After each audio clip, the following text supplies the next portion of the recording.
Hello and greetings, ladies and gentlemen of YouTube and the world, and welcome back to another amazing comic book video. Today, guys, I'm doing another review for The Bad Batch, Episode 5. But before I continue on, guys, if it's new as a comic book show, don't know exactly what I normally do.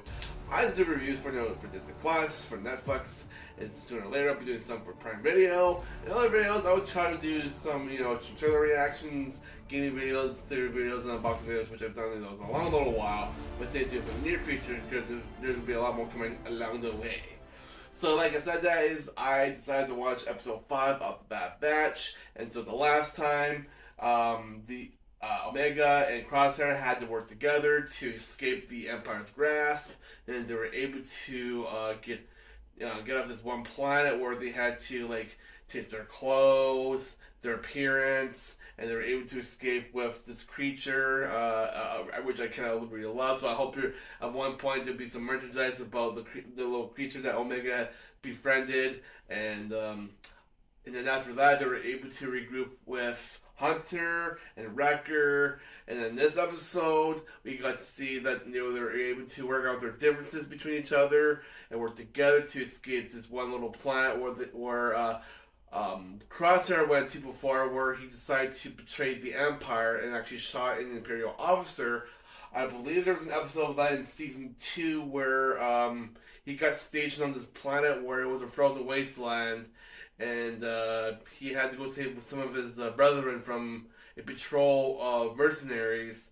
And I can't remember which episode particularly that is, but ever since then, they decided to go back to this planet, this frozen wasteland, just so they can gather intel on Namaste's data pad, which they still have, so they can gather information, see if they can find the coordinates to where Tantiss is.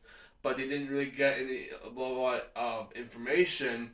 But for the episode, Hunter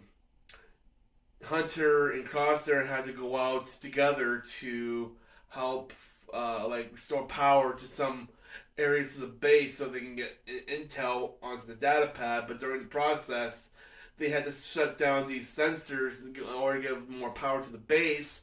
But when they were doing that, what they didn't know, these sensors were giving off a frequency so they can keep creatures, like big creatures or whatever, away from the base from destroying it. So what they didn't know when they turned them off, there was this big ice worm looking thing that was wreaking havoc through the area. And so they kind of realized. So when they kind of realized that the sensors were actually a thing that the Empire did to keep these big worm-like things from destroying the place area, so they had sensors all around the area so they wouldn't come near it. So after they realized, I was like, okay, so we need to draw power back to these sensors.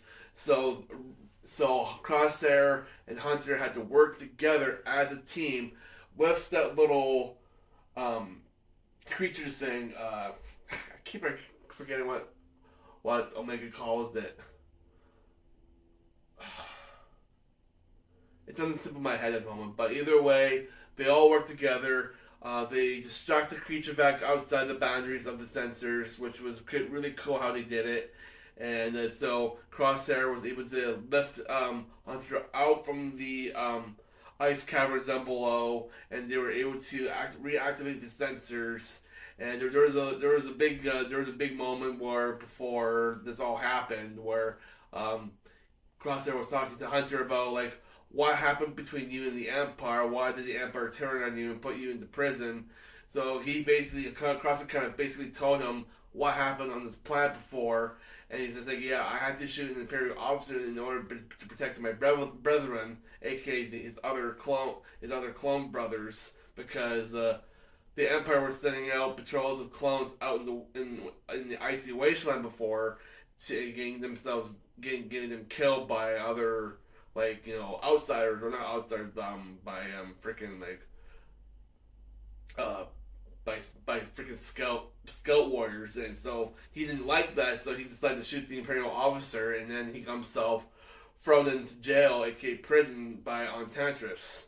So he told Hunter the truth, and then he kind of believed the fact where he kind of knew that Hunter knew that Crosshair had to do what he had to do to protect his clone brothers.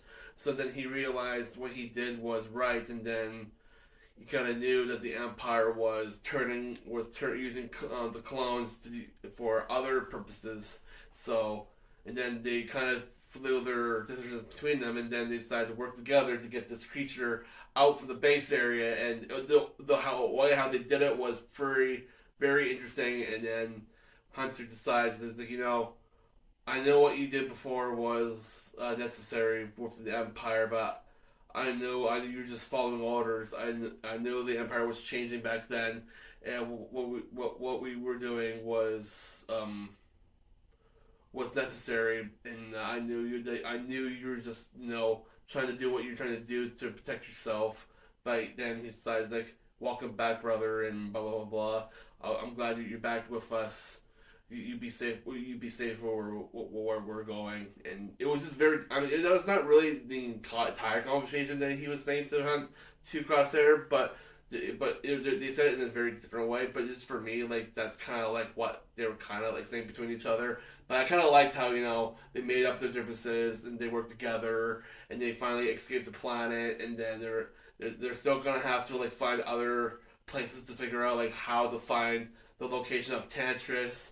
And I'm really happy to see Echo. Echo showed up to help them out with trying to find information, like where to find Tantiss, and trying to get all their other clone brothers out of there. And they kind of told Echo and the others kind of told Crosshair about what happened with Tech. And I still believe Tech is probably still alive. I don't know if he's actually dead, but if he is, then he is. But if not, then yeah, he's gone.